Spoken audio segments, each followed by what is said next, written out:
consiste la multidisciplinariedad en el derecho? Muy bien, doctor, muchísimas gracias. Y bueno, pues verdaderamente es un gusto poder estar aquí como siempre con todos ustedes y disfrutando de la compañía de 3 brillantes estudiantes en el doctorado en Derecho de la Universidad de Jalapa, quienes de manera conjunta, en un esfuerzo coordinado por el doctor José Francisco Báez Corona y un servidor, pues se logró amalgamar un producto extraordinario bajo el sello editorial del Instituto Interdisciplinario de Investigaciones de la Universidad de Jalapa. Y esta obra alberga un aspecto que acertadamente hoy pregunta el señor rector y que además es importante para ustedes, distinguidos televidentes, que siempre nos complacen con el favor de su presencia. Y esto representa precisamente que la ciencia jurídica no es un ente abstracto.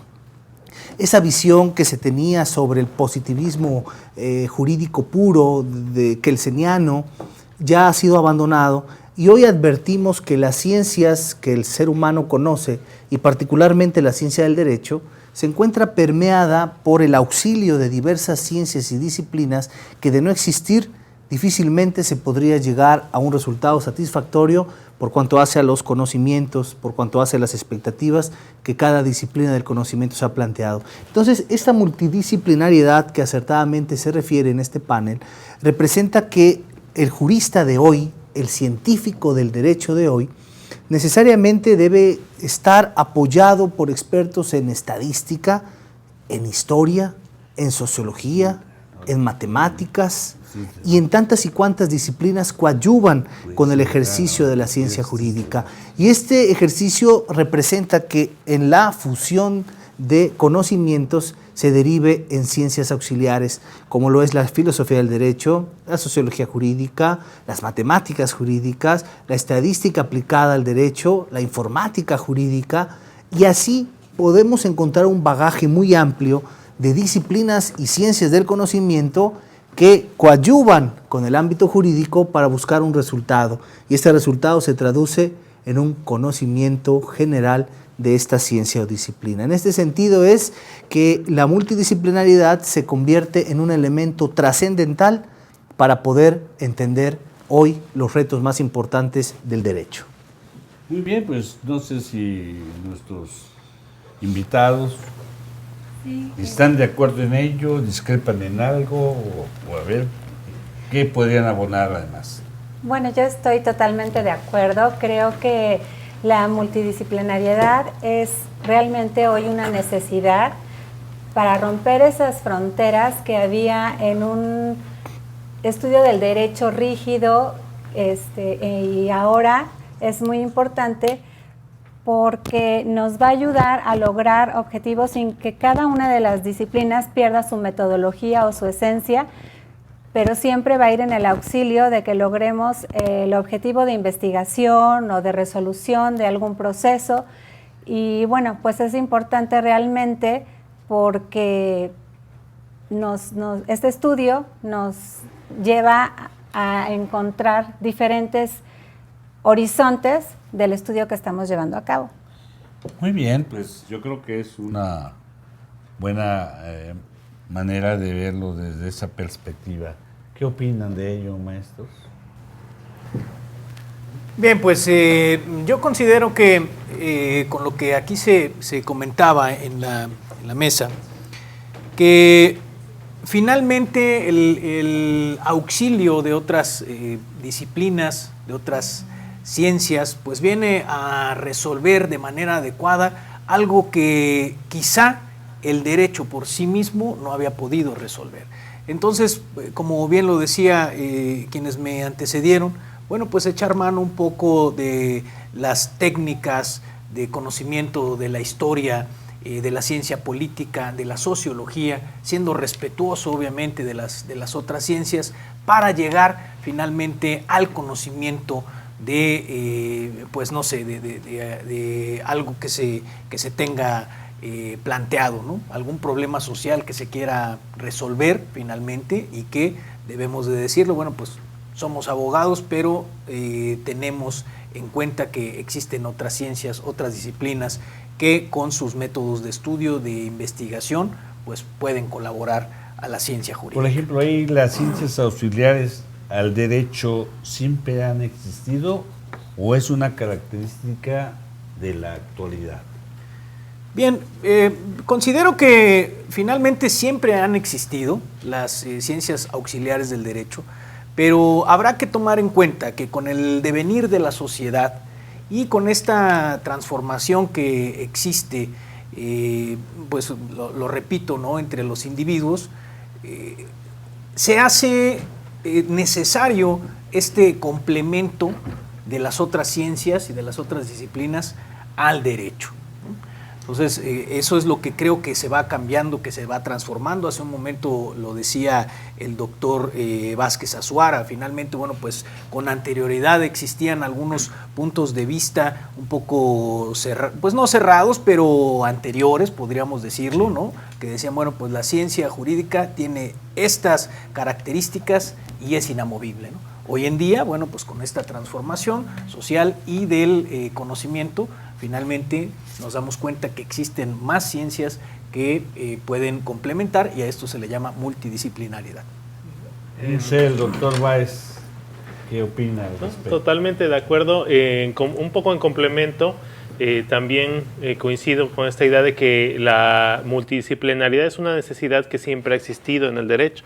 Sin embargo, hay que recordar que un tiempo también se negaba el derecho a esta posibilidad de abrirse a otras disciplinas, ¿no? Hay una corriente que fue muy celosa de la disciplina jurídica, y esta ideología llamada de la teoría pura del derecho kelseniana, que precisamente la pureza consistía en extraer del derecho el estudio de lo social, de lo axiológico, de todos los temas que no son lo normativo, ¿no? Y las ciencias auxiliares. Sí, y entonces hoy en día hay una actitud diferente. Por ende, ¿cuáles son algunas de las más importantes disciplinas que auxilian a la función jurídica? Sí, yo creo que hoy en día habría un catálogo amplísimo, ¿no? Hablamos de las tradicionales, la sociología, la historia, y se hablaba también, por ejemplo, de la filosofía del derecho, como ciencias auxiliares básicas. Sin embargo, hoy en día yo creo que la gama es amplísima, ¿no? Podemos hablar, por ejemplo, de la pedagogía jurídica, ya se ha hablado de la psicología criminal, de la psicología jurídica, incluso de matemáticas aplicadas al derecho, que muchas veces la formación del abogado está un poco excluida de los cálculos mentales y de las cuestiones numéricas. Sin embargo, las matemáticas y la estética también aportan a la ciencia jurídica. Hay quienes han hecho estudios hasta relacionados con aspectos neurológicos y cómo se perciben las normas. ¿Quiénes son los principales exponentes de estas ciencias auxiliares? ¿A quién podemos destacar? Kelsen, pues ya hablamos de él, ¿no? Sí, el pensamiento kelseniano era de hecho contrario a la multidisciplinaridad. Yo lo plantearía así. Hoy en día, pensando en el pensamiento complejo, estos autores que hablan de la complejidad, de la posmodernidad, como Edgar Morin, serían unos de los principales representantes de esta teoría. No específicamente en el derecho, pero sí en general. También, por ejemplo, Thomas Kuhn habla de cómo las ciencias deben abrirse a nuevos paradigmas y deben trascender. Él maneja otro concepto, la investigación de frontera, no porque la hagamos en el norte del país, sino porque trasciende las fronteras de su propia disciplina. Claro. Entonces, esos serían algunos autores eje en ese tema. Claro, y abonando con lo que dice el doctor José Francisco Báez, exponentes de disciplinas que se hermanaron con el derecho y que lograron resultados extraordinarios. ¿Está usted de acuerdo con la posición que acaban de...? Totalmente, y realmente es importante destacar que hay ciencias que por su naturaleza estuvieron hermanadas con el ámbito jurídico prácticamente de siempre. El derecho es una ciencia social por su naturaleza. A extraerle la parte sociológica sería dejarla incompleta. Uno de los máximos exponentes fue Jürgen Habermas, todavía vive, un hombre ya de avanzada edad. Jürgen Habermas, de formación sociólogo, pero sus aportes a la ciencia del derecho fueron extraordinarios. Niklas Luhmann, otro sociólogo extraordinario. Alemán era... Jürgen Habermas, alemán. El propio Luis Recasén Siches y Eduardo García Maínez, filósofos de formación.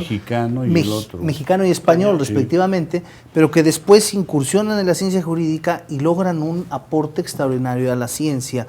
Y nos vamos a dar el propio John Rawls, con formación psicólogo, pero que después genera todo este pensamiento de la justicia y después la razón criminal. son juristas que por su naturaleza obedecían a disciplinas que no eran la jurídica, pero por sus aportes fueron reconocidos, citados y en la actualidad hermanaron ya lo vemos en la doctrina, hermanaron esas disciplinas y sin lugar a dudas sustentan el punto que hoy tratamos en esta mesa.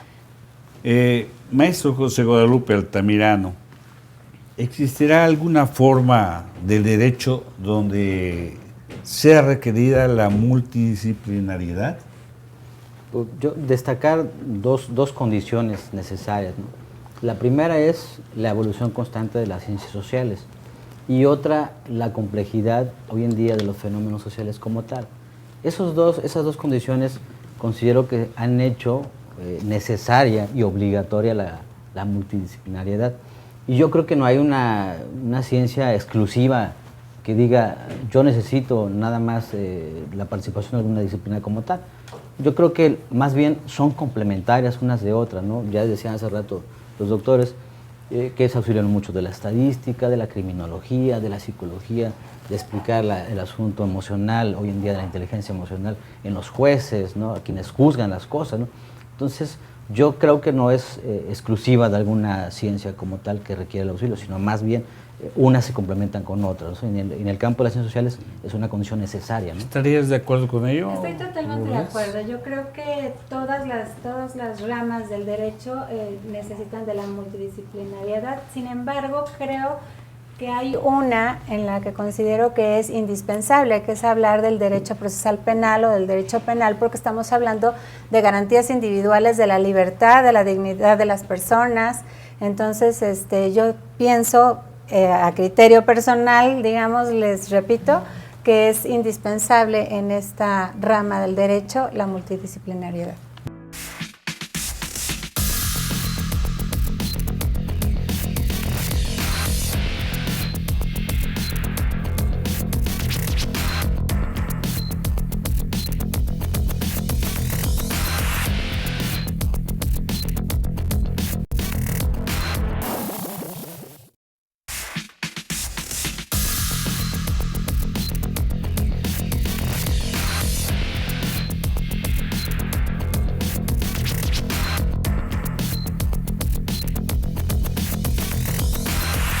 ¿Qué representa para los mexicanos y sobre todo, no nada más para la gente del clero, sino para todos los mexicanos, qué representa el que el Papa, el representante de Dios, el seguidor de Pedro, esté en México? Padre Piña. Pues yo antes quiero comentarles que su visita es en el aspecto pastoral, o sea, viene, como ya se ha dicho o han dicho otras personas, ¿verdad?, a dar un consuelo, yo diría no solo a todo católico, sino a toda la persona de buena voluntad. Todos los seres humanos, creo yo, tenemos en nuestro interior una bondad que a veces se ve estropeada por la maldad, y es cuando vienen muchas consecuencias que hoy México está sufriendo. Pero la palabra del Papa como pastor debe de ser alentadora, debe de ser un estímulo muy autorizado, desde luego, o el más autorizado que la Iglesia tiene para proponer a cada corazón, a cada persona, algunos caminos para avanzar en todos los problemas que México tiene hoy. El Papa, ¿por qué escogería a México? Evidentemente él es latinoamericano, es argentino, pero Así ¿por es. qué escogió a México para venir? Porque tienen solicitudes de todo el mundo, del mundo católico, ¿verdad? Y ahora viene a México. ¿Sería por la invitación del presidente de México? Yo creo que sí, en parte también creo yo que pues a lo largo de su pontificado ha recibido varias invitaciones de obispos de algunas autoridades, de sacerdotes incluso, y bueno, él está motivado por todo esto, ¿no? Además, como lo dijo, doctor, por ser latinoamericano, ¿verdad? Pues tiene cierta solidaridad con México, ¿no? ¿Consideran ustedes que se enfrentará algunas dificultades el Papa Francisco a su llegada a México? Bueno, sin lugar a dudas es muy significativa e importante la visita del Papa en México. Efectivamente, como sucesor de Pedro en la tierra, como un representante máximo exponente de la religión católica y sobre todo en un país cuyos integrantes en un altísimo porcentaje pertenecen a la religión católica. Entonces, la visita del Papa representa un símbolo de unidad, representa un símbolo de cordura en estos tiempos donde existen altos índices de delincuencia, altos índices de, infortunadamente, de homicidios y de actos que desafortunadamente van en detrimento de los seres humanos. Entonces, la visita del Papa indudablemente en este contexto representa un aliciente para la comunidad católica, que además, dicho sea de paso, México alberga uno de los destinos eclesiásticos católicos que después del Vaticano es de los más visitados en el mundo, como lo es la Basílica de Guadalupe. Entonces es un país eminentemente católico. Por lo que yo considero que él viene. Así es. Porque evoca mucho a la Virgen María, a la Virgen de Guadalupe, y en muchos momentos, no nada más cuando está frente a mexicanos. Así es, correcto.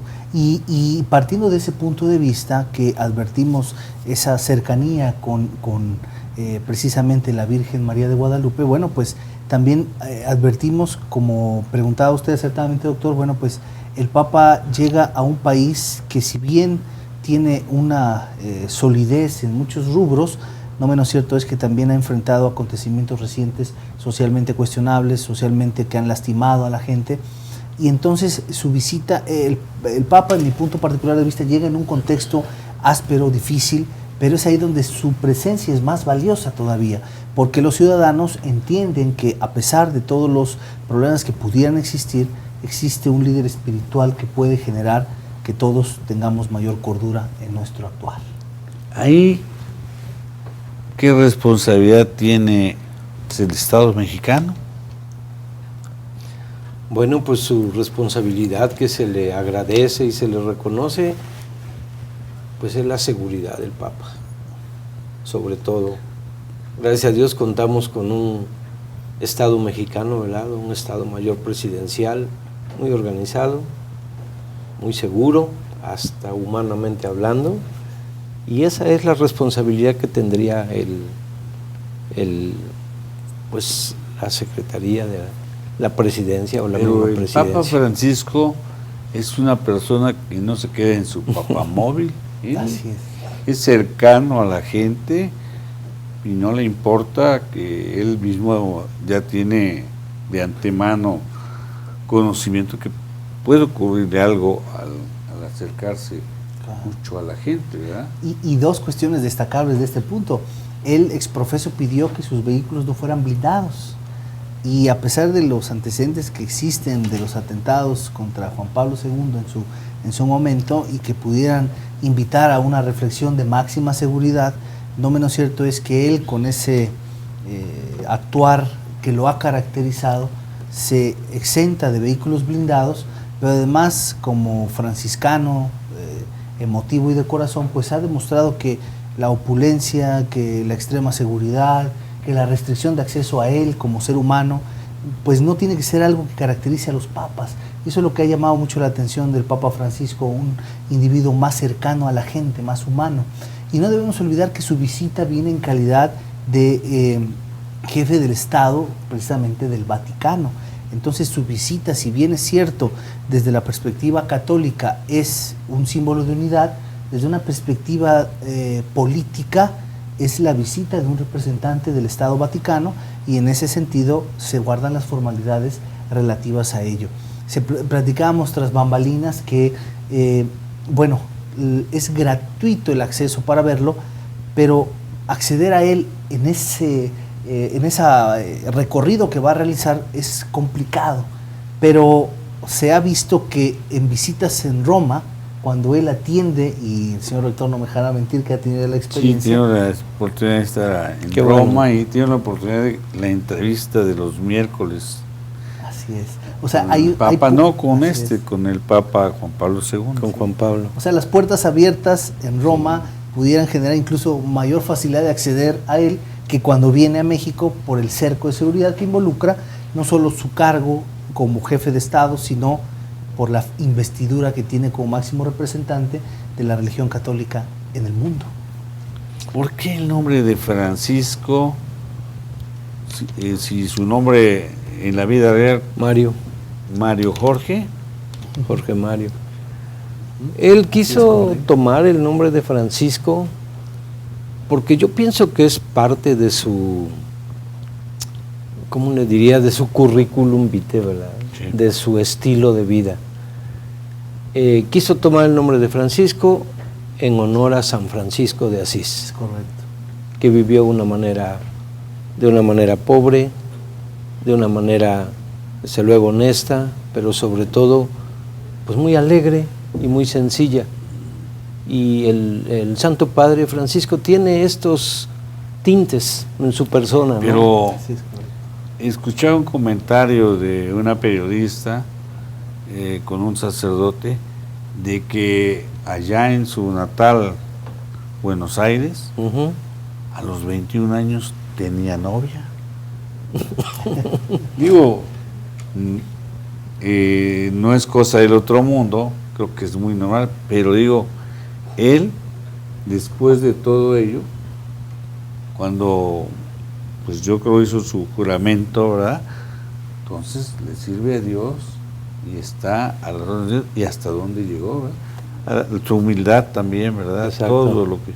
Y es el primer latinoamericano que ocupa la silla de San De Pedro. San Pedro. Así es, Así es. Así es. Bien. ¿Tendrá alguna atención? ¿Consideran ustedes que tendrá alguna atención especial que requiera por parte del Estado mexicano en su visita? Aparte de la seguridad, ¿alguna otra cuestión muy especial? Yo no creo. Porque tiene aquí quien lo haga, ¿verdad? Sí, exacto. En primer lugar, pues él trae algo de su personal, ¿verdad? Trae Sí. algunos guardias suizos que vienen con él, trae su seguridad, que no es más que para que él se desenvuelva y para que él desarrolle Sí. todas sus actividades de una ¿Él manera se libre. hospeda en la arquidiócesis? Está la en diócesis. en la Nunciatura En la Apostólica. Nunciatura Apostólica, sí. Ahí va a pasar las noches. De hecho, él viaja, como sabemos, a Ciudad Juárez, al estado de Chiapas, ¿verdad? A Morelia, pero tengo entendido que regresa a pasar la noche a la Nunciatura. Sí, siempre a la su Ciudad de retorno México. a la Ciudad de México, cuando pues alguien diría es muy difícil estar subiendo Sí. y bajando, Así es. pero bueno, yo creo que él está perfectamente en estado de Tiene salud, buena ¿no? salud. Sí, años anteriores parece que se le hizo una cirugía de un pulmón, Ah, donde quedó un poco Afectado. afectado, pero no tanto en su calidad de vida o la salud, ¿no? Sino que fue más bien para conservar esa calidad de vida. Pero no tiene grandes pues para eso son achaques, ¿no? las Todavía. cirugías, para que uno quede bien, qué caso tiene que se someta a una cirugía y para que quede mal. Para que quede uno peor, ¿verdad? No, un ojo, el corazón mismo, ¿verdad? Exactamente, exacto. Cualquier órgano. Así es. Entonces, el Papa trae pues un séquito de que donde vienen yo creo médicos y todo ello. Yo creo que sí. Pues sus acompañantes, Sí. sus hombres de confianza, ¿verdad? Porque, bueno, ahí se le van a presentar 1000 casos, 1000 problemas, 1000 cartas, etcétera, ¿no? Para que se vaya dándole curso ya después ¿Y de su visita. el Vaticano tiene avión propio? Que yo sepa, no. Baja en una línea. En la línea de Italia, yo Sí. creo, o en la que va al país que visita, Sí. ¿no? pues qué bueno que sea un papa austero, porque si no también pues es como no mostrarse bien tal cual es ante la sociedad, ¿verdad? Bien, en la agenda del Papa se incluyen temas políticos o solamente pastorales, padre. ¿Cree usted que solamente temas pastorales? Bueno, son temas, diría yo, que interesan, que afectan a todo ser humano. Como dije hace rato, ¿no? Él viene a hablar no solo a los católicos, sino a los hombres de buena voluntad, ¿verdad? Y viene a hablar en un ambiente de fe, de confianza en Dios, ¿verdad? Ya lo decía aquí el doctor, que pues México ahorita no podemos aplaudir o estar como felicitándonos por la situación en la que está. Claro. Pero bueno, la fe, decimos, mueve montañas. La fe es que con la palabra del Papa, que es muy alentadora, va a ser muy alentadora, vamos a tener que tomar medios caminos para ver qué podemos hacer, ¿no? Como iglesia, como mexicanos, como ciudadanos. ¿Sí?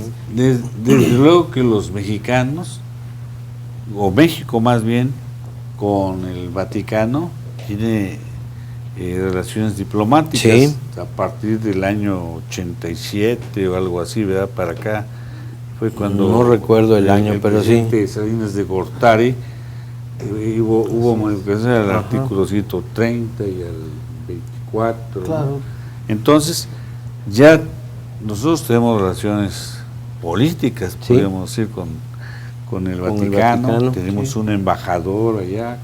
Sí, y de hecho esta visita, aunque conocemos que el trasfondo es eclesiástico, de difusión del mensaje de paz que el Papa siembra en todas sus visitas a lo largo y ancho del mundo, no menos cierto es que se cuidan las formalidades de una relación política y diplomática por su investidura como jefe de Estado del Vaticano, sí, máximo exponente. Pero lo interesante también es que circuló mucho en los medios de comunicación el acercamiento de grupos sociales que quisieron tener contacto con el Papa en su llegada. Específicamente hablamos del grupo de quienes son padres o familiares de los desaparecidos en Ayotzinapa, y bueno, eso ha representado que de la agenda del Papa se expresara que no es posible hacer esas reuniones. Sin embargo, esto no debe tomarse como una negativa por el interés de los asuntos del país por parte del Vaticano, por parte del Papa, sino que no es una esfera de competencia. El Papa va a visitarnos, todos podemos acceder a la visita. No se va a inmiscuir en la problemática de México, ¿verdad? Efectivamente, no es una circunstancia que sea de su competencia. Entonces, ¿qué temas de actualidad de México motivan su visita del Papa Francisco? Yo digo que la base de todo lo que él viene a hablarnos, pues es el Evangelio, ¿no? La palabra de Dios, ¿no? Y de ahí, pues sí, desde luego debe de haber una palabra para la esperanza, de aliento, de consuelo también, porque sí hay situaciones que han dejado huella en familia, en pueblos. No? Los 43, luego los 5 de Veracruz, de Tierra Blanca. Así es. La periodista que, bueno, la encontraron, pero también fue una mujer. Ya.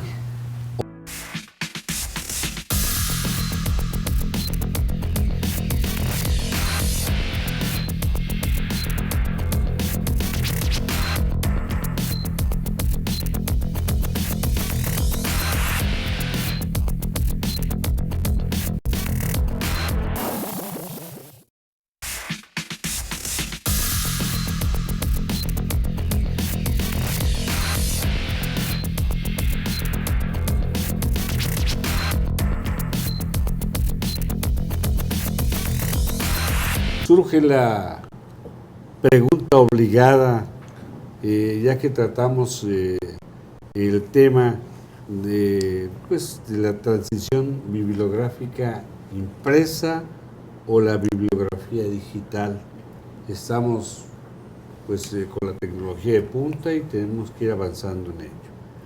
La pregunta obligada es, ¿nos encontramos en presencia de una eventual sustitución de la bibliografía impresa por las versiones digitales?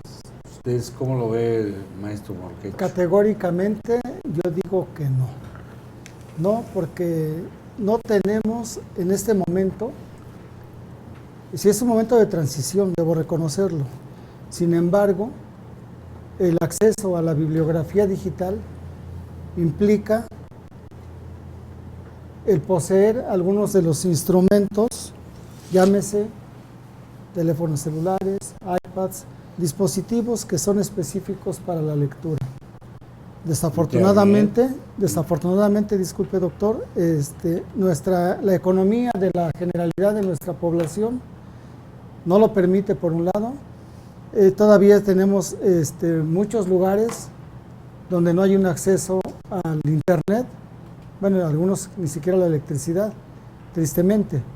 Entonces, eso es, para mí, desde mi punto de vista, no es una situación que permita esa accesibilidad a esos dispositivos. Claro, estamos en una coyuntura, pero si vamos en la cuestión histórica, desde el surgimiento del papiro, del pergamino, del papel, de la imprenta, pues han pasado varios siglos y el libro ha demostrado su permanencia. Vamos a hacer un ejemplo, por ejemplo, el DVD, el audiocassette, el acetato, los hemos visto en 20 o 25 años desplazarse unos a otros, lo cual con el libro no ha ocurrido de manera tan notoria. ¿Desde Gutenberg? ¿Perdón? ¿Desde Gutenberg? ¿Desde que aparece la imprenta? Desde que aparece la imprenta, sí, la imprenta masificó el acceso a la lectura. Sí. Ahora yo lo que le digo, en cuanto al libro, le pongo un ejemplo, con el DVD, el audiocassette, la cinta magnetofónica, que en 25 o 30 años se han desplazado unos a otros. Sí, y sin embargo el libro ha demostrado su vigencia y ahora en este momento más que nunca está vigente el libro físico. Bien. Bueno, pues ya tenemos un punto de vista. ¿Usted qué opina? Nos puede llamar y decirnos si está de acuerdo con ello o tiene alguna otra aportación, aclaración más importante. ¿Existen ventajas de la bibliografía impresa sobre la bibliografía digital? Bien, bueno, mi participación, doctor, si me lo pregunta, antes que nada quisiera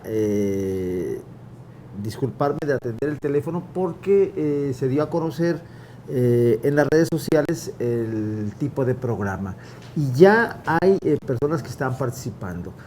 El licenciado Héctor Alejandro Juárez, funcionario de gobierno del Estado y abogado antes de entrar al sistema de gobierno, opina que él es un amante de la lectura y que para él no hay tal desplazamiento de los medios electrónicos sobre el libro impreso. Es su punto de vista. No, y es válido, respetable, ¿no? Y válido. También la maestra Daisy desde Acayucan nos dice que bueno, que la credibilidad de los libros es importante sobre todo cuando se hace una investigación y cuando se tiene que citar los libros. Bueno, el libro impreso es una garantía. También la maestra Selene Ricard Santos, de aquí de Jalapa, ella también opina precisamente en relación a lo mismo, ¿no? Que la credibilidad de los libros y de la fuente es muy importante, aunque ella también se va por que existen libros en el internet que están documentados, que tienen ISBN, los registros necesarios, y que ella se va un poquito más porque tiene la facilidad de, a través del internet, accesar a 30, 40, 50 libros y hacer un poquito más fluida su investigación. Si me pregunta a título personal, voy a referirme con el dramaturgo argentino Diego Verdaguer. Si les suena el nombre, efectivamente, es el suegro de Amanda Miguel, sí, efectivamente, pero desde hace 40 años que tengo más uso de razón, él decía, estaba el gran debate, ¿la televisión va a sustituir a los periódicos?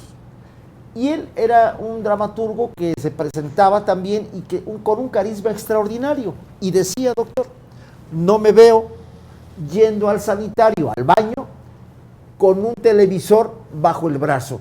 Y en aquel entonces los televisores eran así. Pero lo decía en forma de broma, pero también decía la practicidad del periódico, en este caso del libro impreso, de tenerlo, de cobijarlo, de verlo. A un libro se le ama, desde luego, doctor estará de acuerdo, a un libro se le quiere, se le cuida, se apropia, se dobla y está uno con la preocupación de desdoblarle la forma. Bueno, ya me estoy declarando a favor de los libros impresos. Bueno, pues debo confesar que los argumentos han sido muy interesantes en esta noche y la verdad es que yo también he sido un ferviente seguidor de las obras impresas y sin embargo debo reconocer, y es un punto que yo comparto, que la transición que estamos viviendo a la era digital ha desplazado por mucho cuestiones que hace 10 o 20 años parecerían prácticamente insuperables. ¿Cuánto tiempo nos duró el fax en su momento cuando fue superado por el correo electrónico y ahora los mensajes de texto instantáneos y las redes sociales? Estamos advirtiendo ya una transición que va de lo analógico y, bueno, en este caso lo impreso a lo digital. Ya cuántos de nosotros mandamos una carta a través del servicio postal, que no sea evidentemente con otros fines distintos, pero difícilmente ahora hacemos mensajes y correos. En algunos años es muy probable que estemos advirtiendo la presencia de obras digitales por sobre la obra impresa. Pero interesante es la pregunta que formula el doctor García Méndez, porque ¿qué ventajas vemos de la versión impresa por sobre la digital? Y eso es muy interesante. Yo creo que una de ellas, a reserva de que todos en el panel tuvieran otro punto de vista, pero la versión impresa por sobre la digital, de primera mano yo considero, no está supeditada a los embates tecnológicos. Si yo quiero ver un libro digital y carezco de internet, tengo mala señal, se va la luz o algún otro embate, me quedo desarmado. Sin embargo, el libro físico lo tengo en mis manos y basta con alumbrarme de alguna forma para poder continuar con ese contenido. De entrada, la versión impresa no está supeditada a la cuestión digital, a las cuestiones de tecnología. Sin embargo, si me preguntasen más ventajas por sobre la digital, me costaría trabajo encontrarlas. No sé ustedes. Bien. ¿Qué es más conveniente en estos momentos para el ámbito empresarial? Él es empresario, pues, de las cuestiones bibliográficas. ¿La bibliografía impresa o la digital? Bueno, quiero informarle al público que con mi hermano, el doctor Vázquez Gándara, Víctor Manuel, egresado de esta casa de estudios con todo el orgullo, bueno, tenemos, y junto con el doctor Azuara, desde hace 22 años una empresa editorial que está adscrita a la Universidad de Jalapa. Bueno, nosotros, si no hubiera quien nos mande a hacer libros impresos, estuviéramos sin trabajo, simple y sencillamente. Para fortuna, quiero decirle que a lo largo de 22 años nos han mandado a hacer, afortunadamente pagamos los impuestos, pero más de 237 volúmenes impresos de distintos autores. Esto nos revela una cifra real de que el libro, al menos en este momento, no ha sido desplazado. Y representa la ganancia de una empresa, ¿no? Sí, dar empleos, pagar impuestos, ¿no? Estar en la línea, ¿no? Todos los insumos, ¿no? ¿no? Bueno, tintas, papel, wash, inclusive hasta lo que es la estopa, ¿no? Hay una serie de insumos que es una cascada, ¿no? de entradas y salidas económicas, ¿no? Si me permite, doctor, además de eso, yo lo veo desde el punto de vista del librero, del bibliotecario, como un generador de lectores, un promotor de la lectura, más allá de ser un comerciante, es también un generador, un facilitador y alguien que fomenta la lectura a través de ese gusto personal y de esa situación de poder contagiar a los lectores potenciales, generarles la venta. Yo siempre he dicho que el libro tiene comercialmente 5 puntos, que hay que comprarlo, leerlo, compartirlo y aplicarlo, perdón, falta uno. ¿Por qué? Porque si no se quedaría muerto el libro. Entonces es donde el librero y el bibliotecario, que es mi caso, como generadores y promotores de la lectura, de ese placer que solamente te da, soy de los románticos que te gusta el sentirlo en tus manos, el palparlo, el olor a tinta, es todo un ritual. El dedicarlo. Pero los jóvenes, usted que está en contacto con los jóvenes, pues al atender el centro bibliográfico, ¿qué le dicen los jóvenes? ¿Le comentan de la bibliografía digital? Desafortunadamente ellos están más hechos al copiar y pegar, al copy-paste famoso, que eso les evita o los aleja del enorme placer de la lectura. Estamos en una universidad, obviamente la lectura es sobre todo de carácter universitario, de carácter formativo, especializado en quien es abogado o quien es potencial administrador. ¿Qué consultan más? ¿La obra escrita o la digital? En este momento todavía la escrita. Justamente hablaba muy bien el doctor Vázquez Gándara acerca de la credibilidad y de la posible manipulación, porque no todo lo que esté en versión digital necesariamente es cierto, las verdades son relativas, ¿verdad? Y siempre encontramos versiones, a veces que por derechos de autor, por ejemplo Google Académico, que es lo más avanzado, revisado, ¿no? Y revisado por los chicos, los estudiantes, por no pagar derechos no sube la versión completa.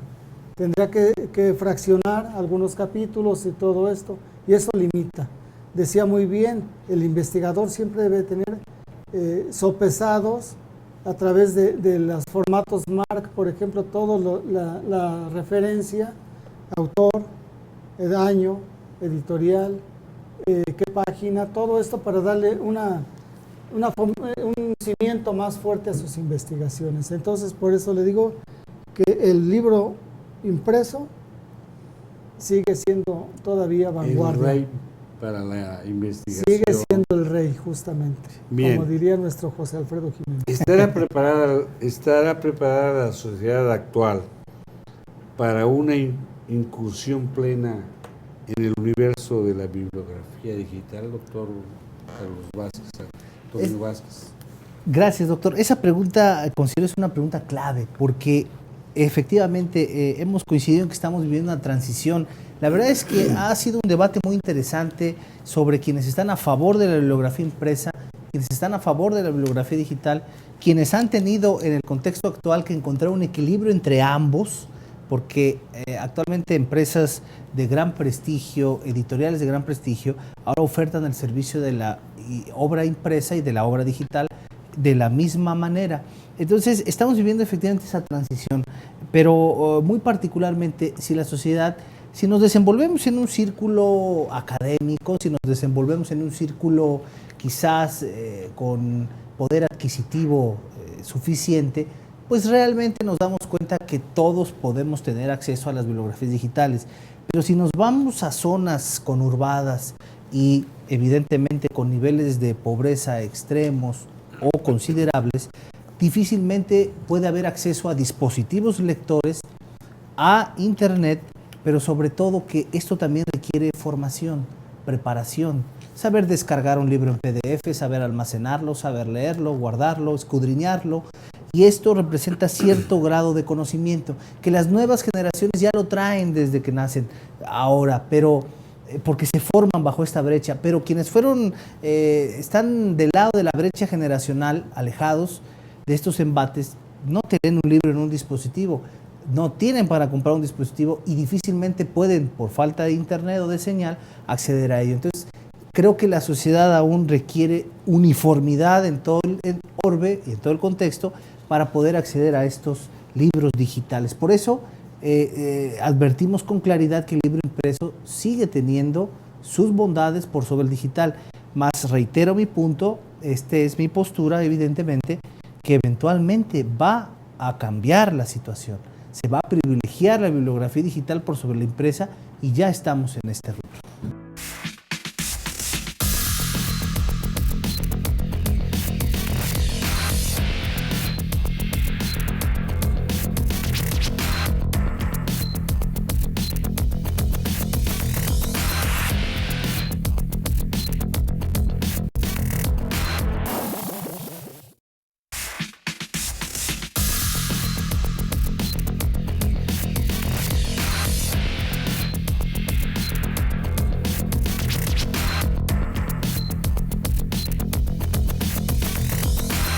Esos términos, esos conceptos que acabas de mencionar, resultan un poco difíciles de entender y comprender, y no sé si esperamos, yo al menos soy uno de los que creo que algún día los entiendan y se comprendan de qué cosa es la readaptación social y qué cosa es la reinserción social.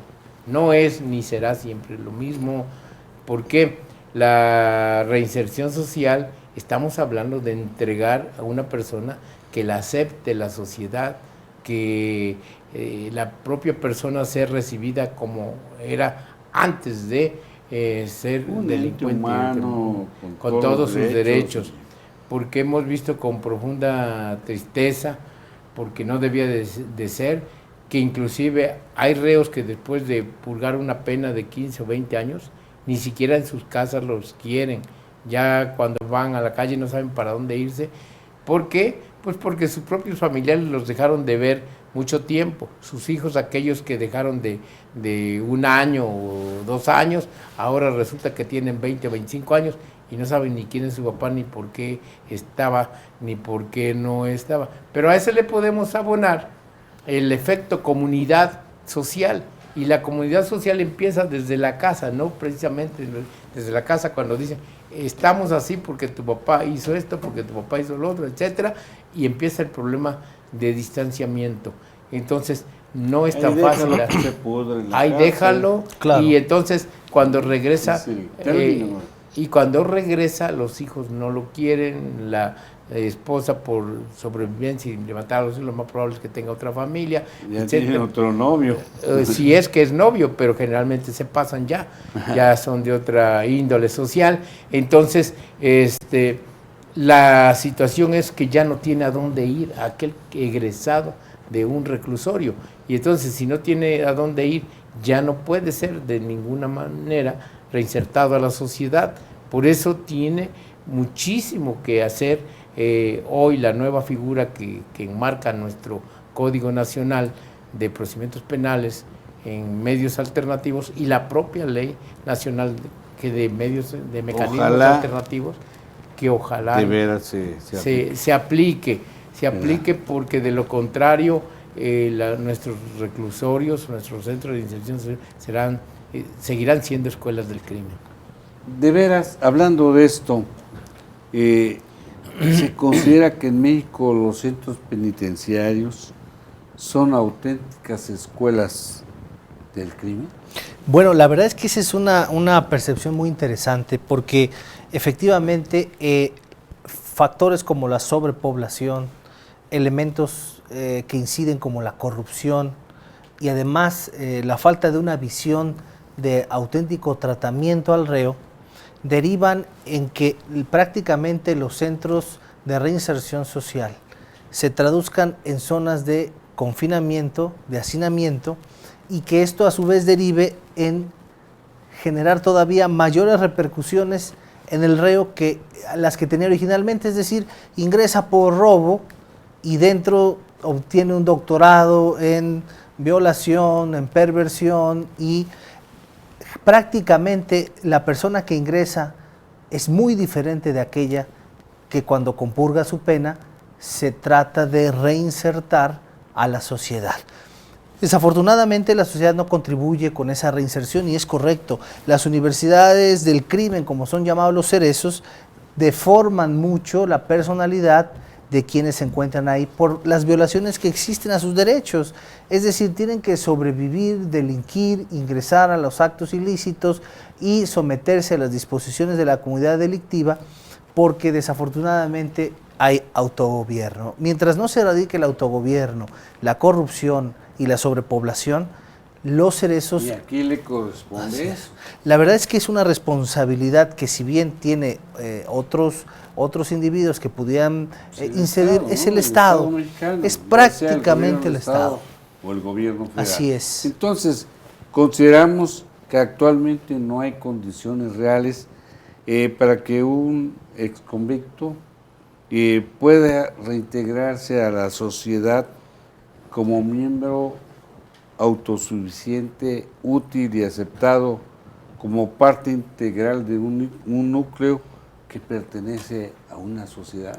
La verdad es que es una pregunta interesante, como lo decía el maestro Vito y usted, doctor, lo reafirmaba. Tenemos siempre esa percepción del exconvicto.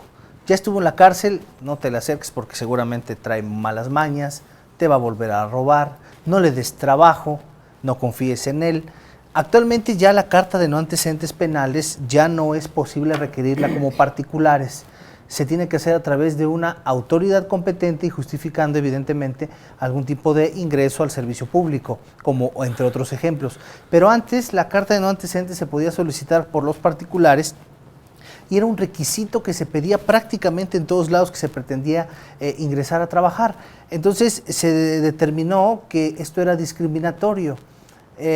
Consecuencia de ello, hoy la carta de no antecedentes no se puede pedir a menos que sea a través de autoridad y evidentemente de autoridad pública. Sin embargo, como ese ejemplo, hay muchos de discriminación de exconvictos, discriminación de reos, que difícilmente con ese pesar sobre sus hombros pueden reinsertarse a la sociedad y llevar a cabo actividades decorosas, gozar de la confianza de la sociedad y eventualmente volver al núcleo al que pertenecían. Son pocas las condiciones reales. Son muy pocas las condiciones. Se ha hablado mucho, maestro Vito, del concepto que ya hace un rato manejábamos, y usted lo explicaba muy bien, de reinserción social como aporte del sistema penal acusatorio y sus diferencias con el concepto de readaptación social. ¿En dónde está la diferencia de uno y otro? ¿Por qué se maneja esta dualidad de términos? Bueno, esto tiene su origen en el estadio físico de cada una de las personas que de alguna manera están privados de su libertad. La readaptación se debe de dar dentro del penal, que requiere ciertos métodos, ciertas prácticas, ciertas sesiones, ciertas situaciones de compromiso del gobierno, quien tiene esa responsabilidad conjuntamente con los reclusos y que consiste precisamente en buscar que ellos se adapten, por eso es readaptación, que se adapten a un sistema que deben de entenderlo como de castigo por su conducta realizada. Y que de alguna manera se les dé una atención psicológica, una atención sobre la situación social sociológica, y que entiendan ellos que de alguna manera son culpables de su estadio dentro del reclusorio, y que entiendan también que no se han perjudicado ellos únicamente, sino que han perjudicado también a toda su familia, a todos los que los rodean, a terceros que son terceros, y que debían haberlo previsto y que deben entender que definitivamente es un daño causado de alguna manera y en casos muy significantes, irreversibles. Ahora, si nosotros esto lo comparamos con lo que debe ser reinserción social, la reinserción social no está de ninguna manera dentro de los reclusorios. La reinserción social es fuera, externos, cuando ellos ya van a salir o ya salen porque han purgado sus penas. Reintegrando a la sociedad. Es casi sinónimo de reintegración a la sociedad, reinserción social, solo que nuestra ley, tanto nuestra justicia restaurativa como nuestra nueva ley de mecanismos de solución de conflictos en materia penal, lo maneja como la comunidad del nuevo sistema es correcto, es correcto, y lo maneja como reinserción social porque deben de entrar en esa tarea sociólogos, entra la victimología, entra la sociología para la sociología y entra sobre todo la psicología, que son materias auxiliares de la criminología, que tienen que hacer, para que haya reinserción, lograr que la persona en un momento dado sentenciada que ya cumplió una pena, entienda que su conducta fue negativa, entienda que causó un daño, que es capaz de pedir perdón a la víctima que en su momento lo fue, que es capaz de reconocer que eso no deja nada ni a él ni a los demás, y que la comunidad entienda que fue, como vamos a llamarlo así, un error cometido por una persona que tiene sus derechos humanos y por que un ente humano también. Y como un ente humano y que por lo tanto la debe de aceptar, que nuevamente pertenezca a la sociedad y se le dé los beneficios de la preliberación. ¿Qué opinión le merece la decisión de la Suprema Corte de Justicia de la Nación al declarar inconstitucional la aplicación de exámenes de personalidad para conceder beneficios de liberación? Bueno, la verdad es que este criterio fue muy criticado.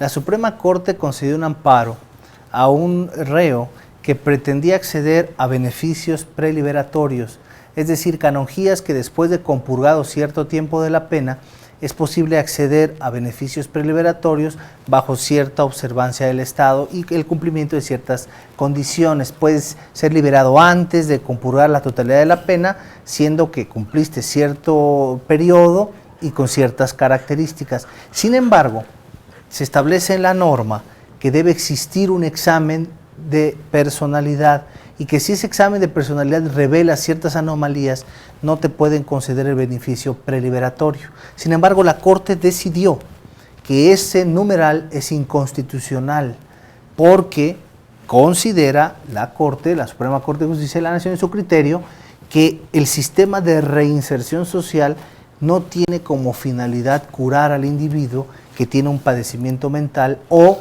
que tiene una circunstancia anómala que le permite salir en un resultado, en un examen alterado por cuanto hace a su personalidad. Es decir, el Estado tiene la obligación de reinsertarlo socialmente, pero si tiene algún padecimiento, un problema, un desorden social o un desorden de personalidad, eso el Estado no tenía por qué condicionar su beneficio preliberacional a estar bien mentalmente. Fue muy criticado este criterio porque la sociedad dice, bueno, entonces, ¿qué? ¿Vas a liberar a personas que tengan un desorden de personalidad y que en consecuencia al ser liberadas después puedan incurrir nuevamente en un acto delictivo? Esa fue la disyuntiva. En mi punto muy particular de vista, yo expreso que efectivamente el sistema de reinserción social no está diseñado para curar al individuo con respecto a un determinado padecimiento psicológico, emocional o mental, y que del cual pudiera haber derivado el acto delictivo, sí, pero desafortunadamente, y digo desafortunadamente, esa no es la función del Estado, cuando menos en un centro de reinserción social como los conocemos ahora. Hoy los centros de reinserción social solo tienen la finalidad de tener cautivo al individuo y posteriormente, después de compurgada la pena, regresarlo a la sociedad. Debe existir un tratamiento eficaz de la persona. Ahí entra la justicia restaurativa que mencionaba el maestro Vito. La sentencia tiene que derivar no solo en castigo, reparación del daño y evidentemente compurgación de la pena.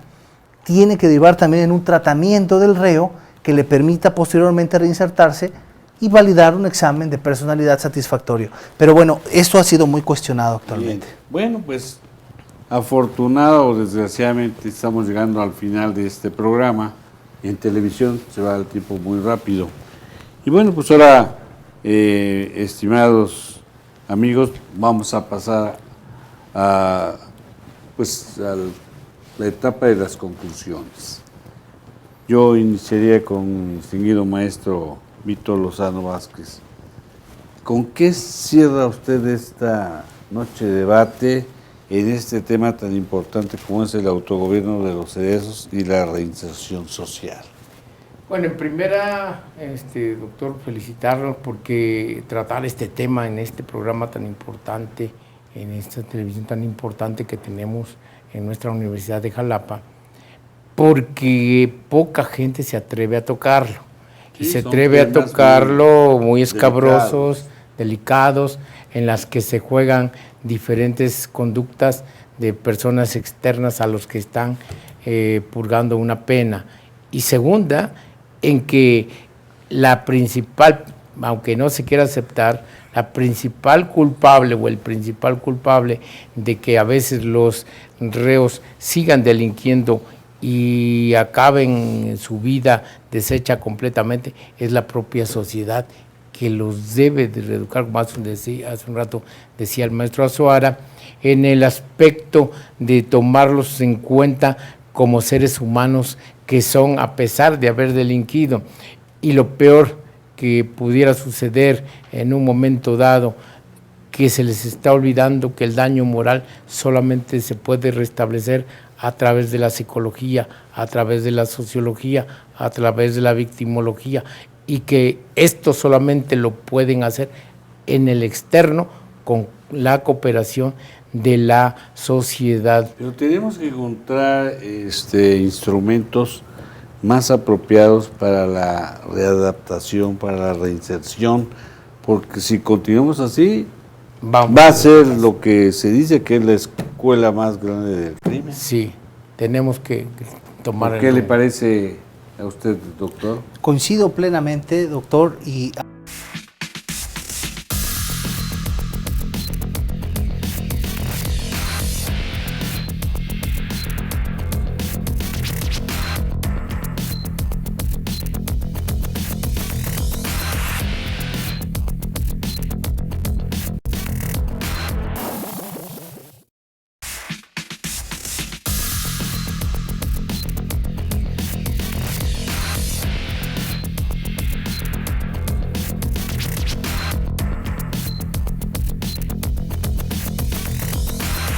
Usted bien lo señala, es muy importante destacar que es una elección sin precedente.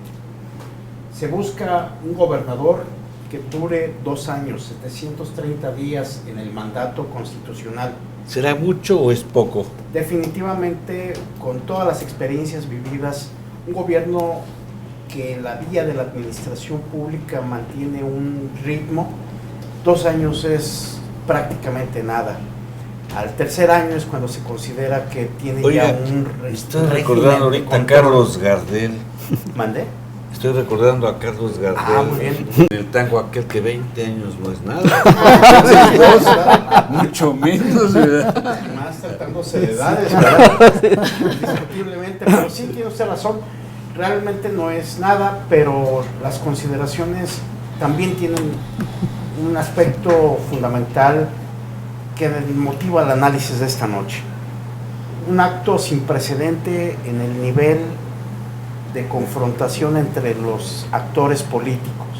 Es decir, la búsqueda de ganar la confianza de la ciudadanía con base al señalamiento irrestricto de todas las equivocaciones, los errores, y convirtiéndolo con un esquema de una guerra sucia permanente entre los actores, ha dejado mucho que desear.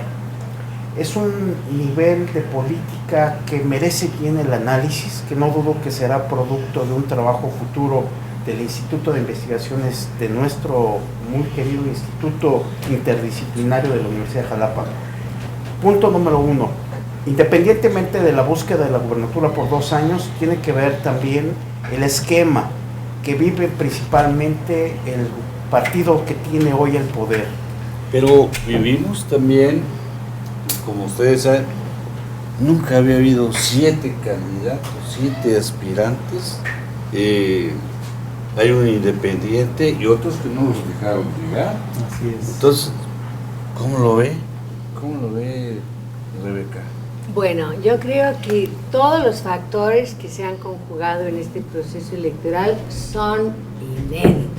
7 candidatos, 2 años de gobierno, una población, sobre todo en las ciudades medias de nuestro estado, de nuestra entidad, muy participativa, politizada, y pues una participación de los jóvenes también activa. Creo que hay las tendencias de los partidos que acostumbraban reunir a las grandes poblaciones votantes, las reservas electorales, todo eso ya cambió. ¿El voto duro? El voto duro cada vez es menos. Así es. Ya es blandito. Pues yo creo que es medianito, y con el voto duro no se gana.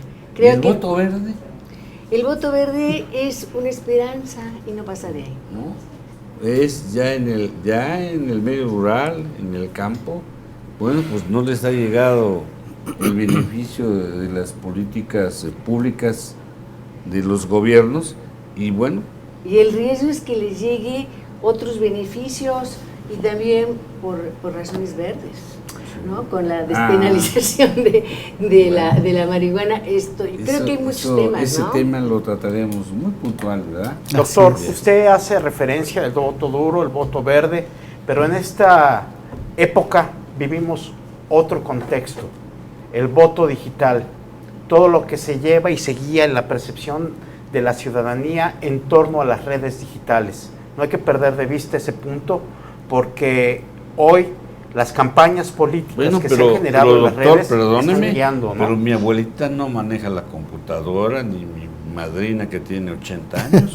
Bueno, es cierto, pero la mayoría, como dice muy cierto la maestra Rebeca, la mayoría de los jóvenes están en una actividad constante, están más atentos de lo que está aconteciendo. Pero ¿nada más es la elección de los jóvenes? ¿O qué? No. Hay un voto ciudadano, ¿no? Bueno, hay un voto claro. ciudadano, incluso de gente que no participa. Si analizamos nosotros del 100% de los habitantes, yo quisiera saber si alguno de ustedes, sobre todo el doctor Ramos, que es muy versado en las cuestiones estadísticas, nos puede decir... Lo puntualizó mucho, ¿eh?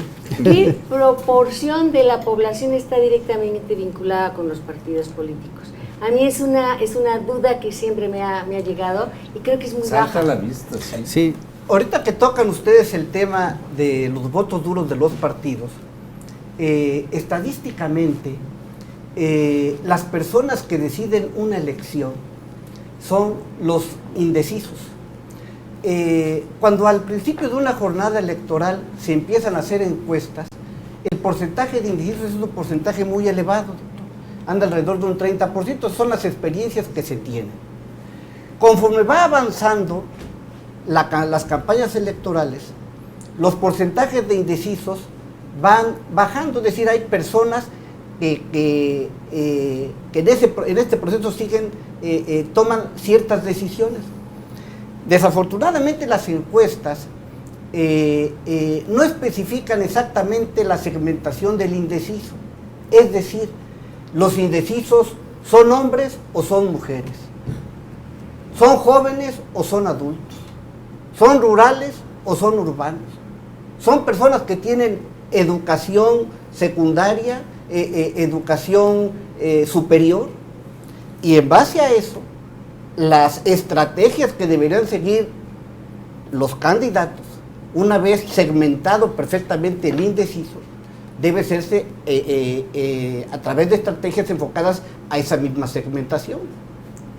Y anteriormente... Históricamente, yo le quiero comentar algo, doctor, que es muy importante. Miren, aquí vamos a tocar, son temas estrictamente académicos, ¿no? Claro. ¿Verdad? Estrictamente académicos, ¿verdad? Y de investigación. Históricamente, los indecisos no votan por el PRI. Hay documentos muy claros al respecto. Miren ustedes, en el año 2000, el periódico Reforma hizo una encuesta el 24 de junio del año 2000, imagínense, hace 16 años. Esa encuesta que hizo el periódico Reforma decía que Vicente Fox tenía el 31%, que La Bastida tenía el 34%, que Cuauhtémoc Cárdenas tenía el 13%, y había un total de indecisos del 19% en aquella elección. ¿Cómo se comportó ese 19%? O sea, esa fue la encuesta que hizo Reforma. Aquí tenemos los resultados oficiales del IFE, ¿verdad? Vicente Fox de 31 se fue a 42. La Bastida de 34 subió nada más a 36. Cuauhtémoc Cárdenas de 13 subió a 16. ¿Qué les quiero decir? Que del total del 19%, ¿verdad? El 11.5% se fue con Vicente Fox, de ese 19%. El 2.1% se fue con Francisco La Bastida y el 3.64% se fue con Cuauhtémoc Cárdenas. Doctor, una pregunta. ¿Hay alguna evidencia científica comprobada de cuál fue la razón por la que Fox tuvo ese voto indeciso tan alto que lo llevó al triunfo? ¿Fue precisamente que luciera como ganador? No, por el hartazgo. Coincido con usted, doctor. El hartazgo en aquel entonces se venían acumulando procesos desde 1988, procesos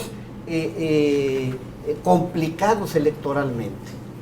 Y los mexicanos en esa ocasión tomamos la decisión, ¿verdad?, de intentar cambiar el rumbo del país, ¿verdad? Esa decisión la tomamos entre todos. Yo quisiera aunar un poco más en relación a lo que es voto duro, a los votos. El indeciso define una elección. Miren, en el año 2006, o sea, hace 10 años, el mismo periódico Reforma hizo una encuesta el 23 de junio.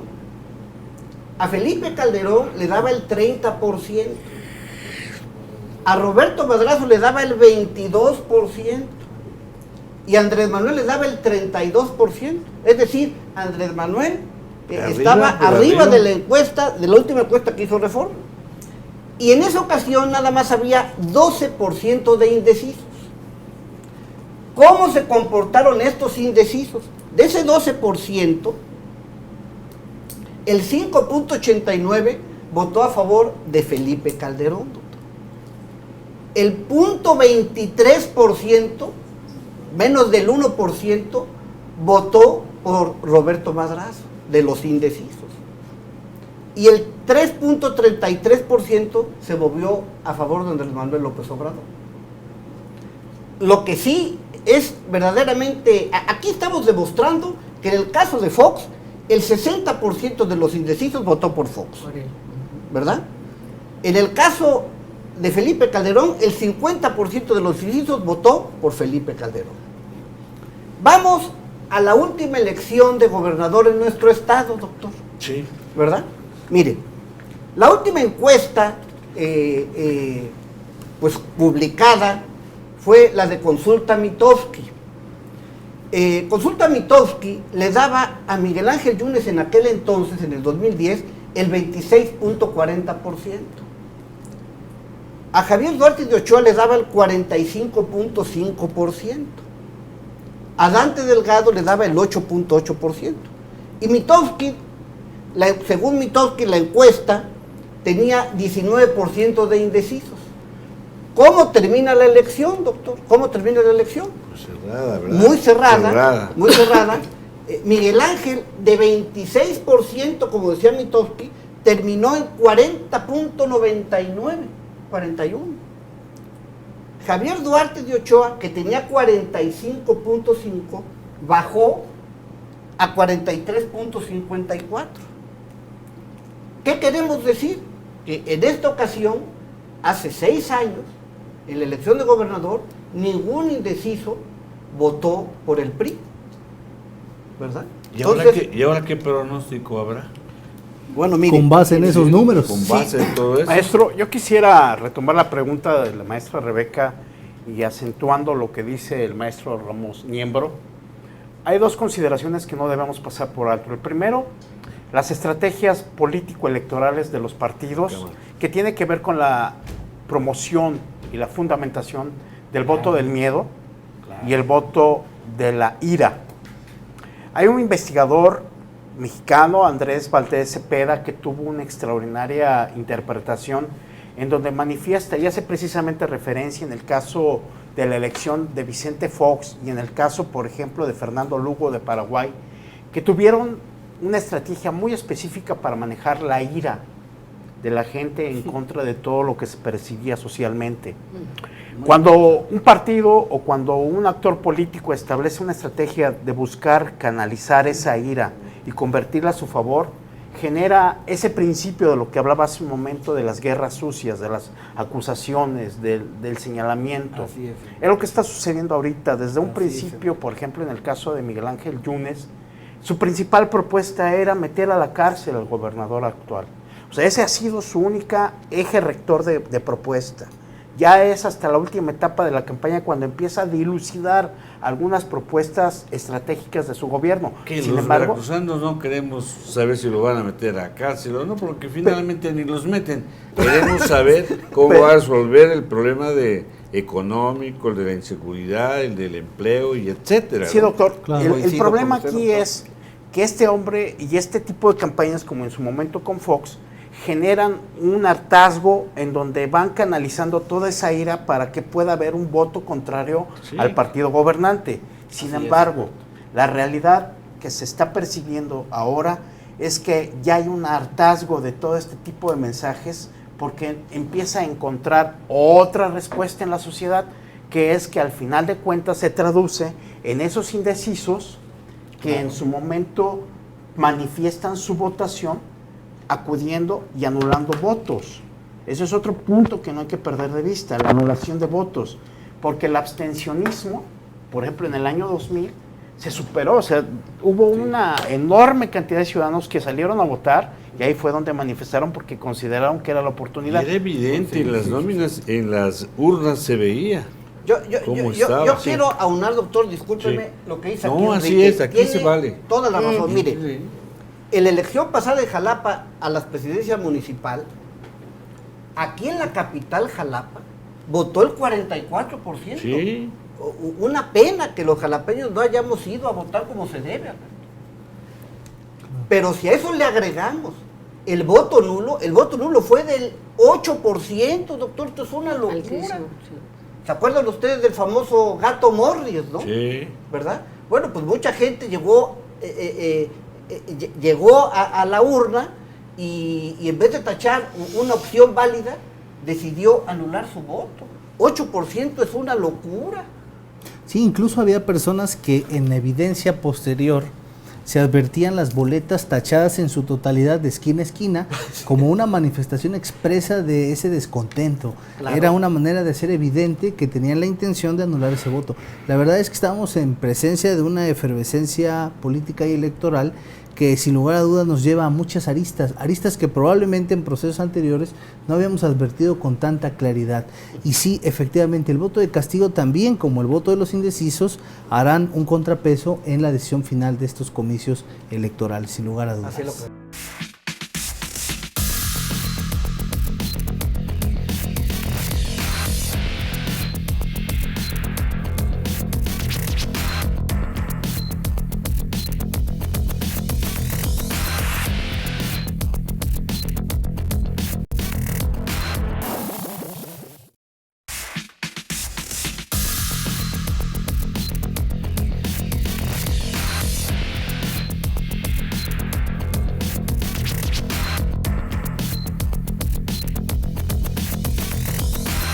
Estamos tratando el tema en debate la jornada electoral del pasado 5 de junio en Veracruz y en los demás estados de la República y la de la Ciudad de México.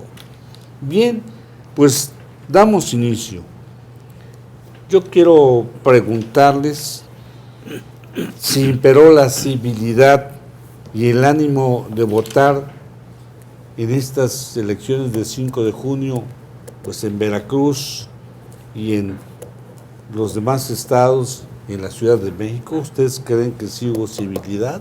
¿Sí acudieron a votar la mayoría de los electores? Bueno, yo creo que primero por el lado de la civilidad, yo creo que particularmente en Veracruz, desde las campañas hubo una ausencia de civilidad porque hubo una campaña, una guerra sucia muy fuerte del partido oficial del PRI hacia la alianza PAN-PRD, a la cual también contribuyeron los otros partidos en menor manera quizá, pero también notoriamente. Y creo que eso tiene que ver también con el ánimo del votante, porque una guerra sucia siempre genera un desánimo en el votante, reafirma su convicción de que las elecciones no sirven para gran cosa. Y además el hecho de que se sostenga una guerra sucia elimina el debate político, el debate de las ideas, el debate de altura. Entonces me parece que desde ahí no hay necesariamente un comportamiento adecuado de los participantes, y que evidentemente llega así la jornada electoral y por un lado se sostienen las viejas prácticas de manipulación y de compra del voto, lo cual pues no podemos hablar de civilidad cuando hay actitudes de esa naturaleza de los partidos contendientes. Descalificaciones, denostaciones, sin cuestiones sin comprobar. Sí, yo creo que más de dicho, ¿no? Esa parte es importante, ¿no?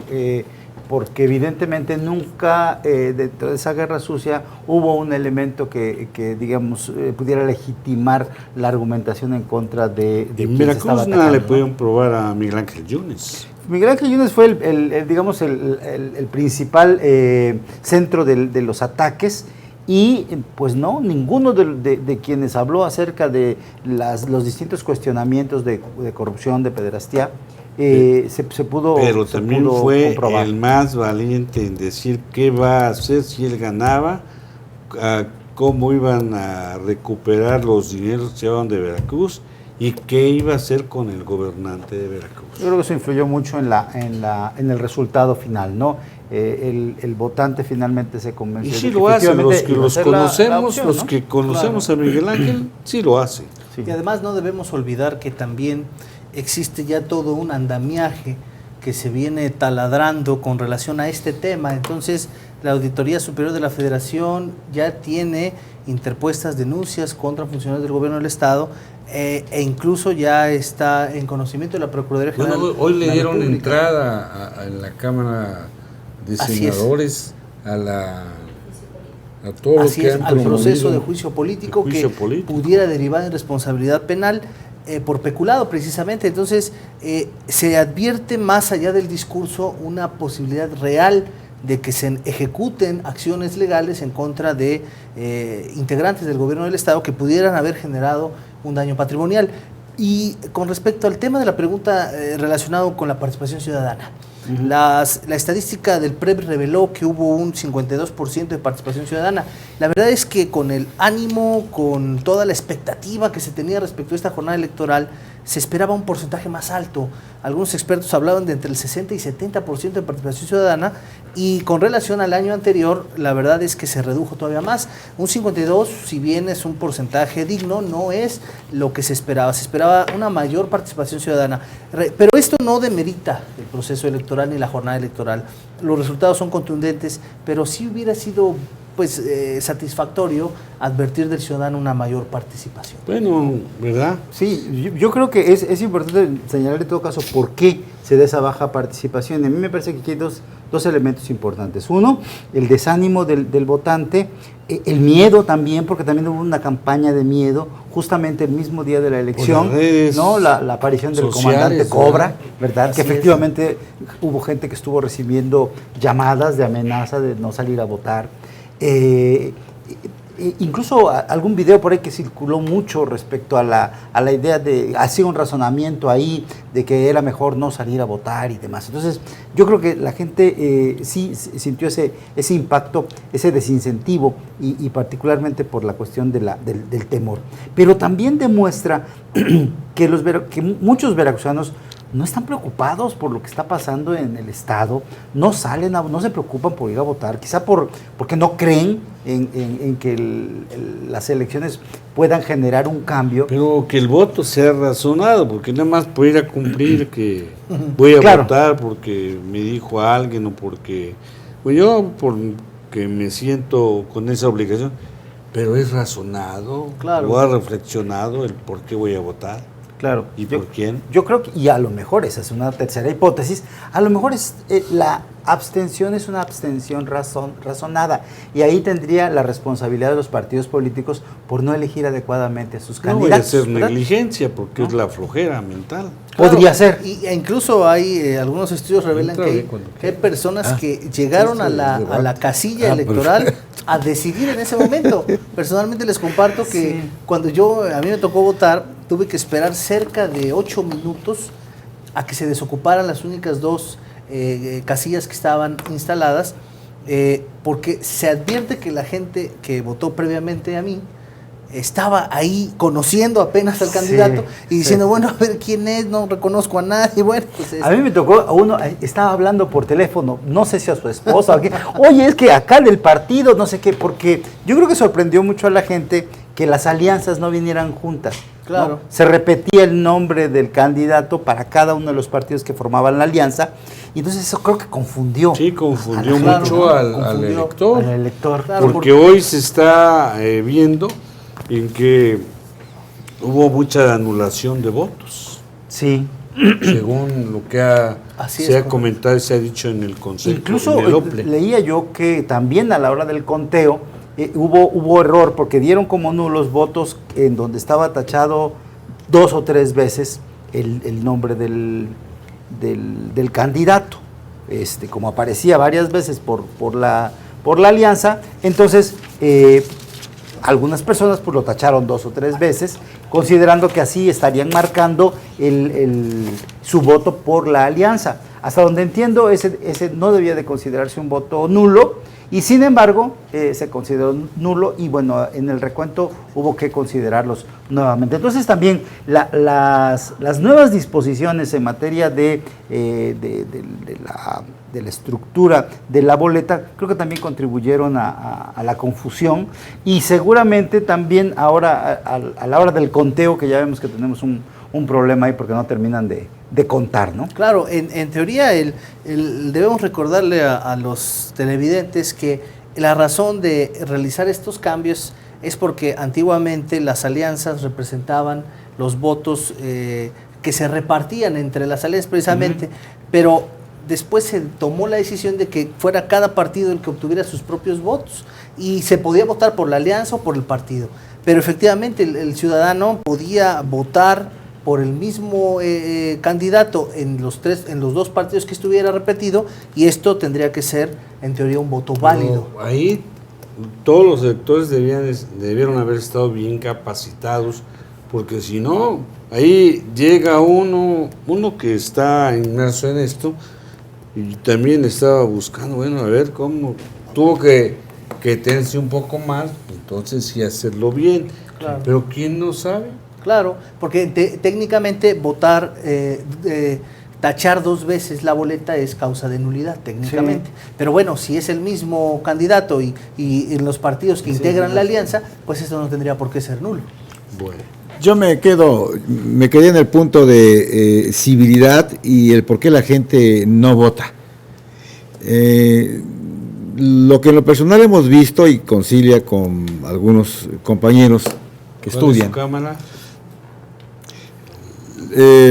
Resulta que yo creo que sí hubo civilidad en el caso del estado de Veracruz y de los otros también. La gente no se acrespó, no escandalizó, no llegó a pelear, no llegó a defender sus convicciones. Bueno, yo creo que habría que pensar en este asunto de la civilidad. Sí la hubo porque no hubo necesidad, no hubo reportes en ninguna parte de la República y del Estado que donde haya intervenido la policía por necesidad, no hubo violencia. Sí. Eso es por una parte. Y la otra, ¿por qué no vota la gente? Bueno, yo creo que la edad política del país, del Estado, de nuestros municipios, implica reconocer muchas cosas, entre otras, por ejemplo, en principio, de que en México no se elige, se vota, votamos, porque los que eligen son los grupos que están en el poder, que de una u otra manera han secuestrado a los partidos y más aún al poder público, y son los que en la connivencia ellos tratan como un proceso natural de mantenerse en el poder, tratan de mantener sus equipos y de manera muy sectarizada. Ahora el PRI no la hizo, no pudo mantenerse en el poder, y en 7 estados y el Distrito Federal. Yo creo que a eso vamos. Es decir, por eso me detuve en ese punto, porque me parece fundamental. El proceso de ciudadanización realmente implica que se tome en cuenta. Debemos desde luego entender que si hubiera ya un proceso acabado, seres políticos integrados totalmente, habría un 100% de votantes. En el país no se gobierna, y en el Estado tampoco, en ninguna parte, al 50, en el proceso de la corresponsabilidad. No solo estar, y hay que entender, estar en el gobierno, hay que entender qué es el gobierno no es para estar encima de los demás, de la voluntad de los demás, sino desde luego, en la parte ejecutiva, es establecer lo conducente para llevar adelante lo autorizado, lo programado, lo que las cámaras aprueban. Pero creo que aquí hay una confusión. A tal grado que se ha marginado consciente o inconscientemente a una gran parte de la población que no participa, que se decía aquí, y bien dicho a mi juicio, defraudado, pero también en la apatía. No participan en una mesa cualquiera, en la casa, si a alguien se le pone afuera, no participa y se degrada, se desintegra incluso psicológicamente. Pero aquí no es tan solo en el aspecto de la comunicación, es en el asunto de los bienes y servicios, de la participación de los proyectos y programas, de la incapacidad de un liderazgo auténtico que permita a la nación, al Estado, a los municipios, llevarlos adelante en base a un proyecto, a un programa incluyente donde se sientan todos y no se ven, y por eso se van.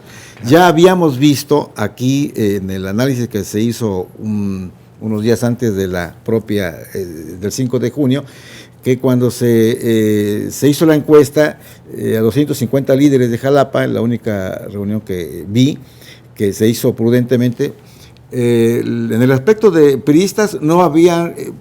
El 5% había dicho que tal vez estaba en algún programa establecido por el PRI, por ejemplo, que es mi partido. Se había dicho que no habían llegado ellos, todas las organizaciones del PRI, que querían participar pero no estaban convocados, etcétera. Hablo de los dirigentes. Pero también decían algo que nos llamó mucho la atención.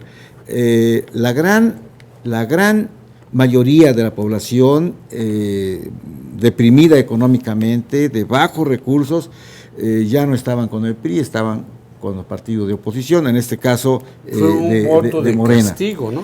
El que se depositó fue un voto de castigo por todas las cuestiones que se presentaron. No le pagan a los jubilados, además los golpean, el problema que el dinero que correspondía del subsidio a la Universidad Veracruzana no se lo entregaron ni en tiempo ni en forma, no le pagan a proveedores, no hay derrama económica, pues ¿qué pasa? Esa es la pregunta. ¿Qué se hizo tan de una manera tan especial que lo único que logró es exasperar las partes más ocultas del cerebro de nuestra gente, de sus emociones, para desear una venganza, para desear encarcelar? No, mire, aquí está en esta misma mesa pregúntenos a ver a quiénes nos dejaron de pagar por en varios rubros. Sí, Aquí yo lo creo que hay. el nivel de agravio de la sociedad veracruzana es muy grande. El conjunto de agravios, de afrentas, ha generado un enfurecimiento muy grande de la sociedad veracruzana hacia el actual gobierno, que además es de la marca PRI y que también compite en las elecciones. Evidentemente tenía que llegar el momento en que se cobrara la factura de ese agravio tan grande a los universitarios, a los pensionados, a los empresarios. Podemos hacer una lista enorme de personas, de ciudadanos que fueron agraviados de manera directa, ¿no? Es decir, no es solo que, bueno, el Estado está mal y escuchamos por ahí, sí hay desempleo, pero pues yo tengo empleo, sí, los salarios están muy mal, pero pues a mí me va bien. No, todos fuimos viendo el deterioro económico, político y social. Marchas por doquier. Sí. Hay un problema.